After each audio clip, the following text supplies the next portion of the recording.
domov není len to, že ja teraz tuto bývam a tu mám posteľ, ale je to ten pocit, do ktorého sa z toho domova vracia, že je to ten pocit, ktorý ty máš v tom domove. Pokiaľ tí deti budú tento pocit mať, že toto je môj domov a tu chcem byť, potiaľ budeme tú robotu robiť dobre.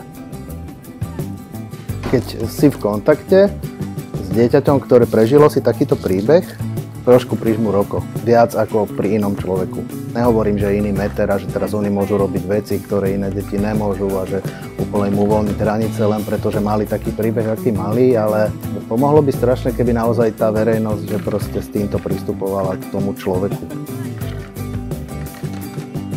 My sa stále po malých krokoch snažíme skrášľovať tento priestor, ktorý je ich domovom.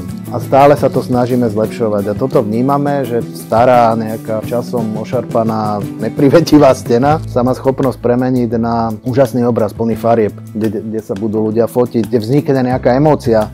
Myslím si, že to bude fajn, že by to bola vec, ktorá tu naozaj prispieje k tomu, aby sa tu deti cítili ešte lepšie.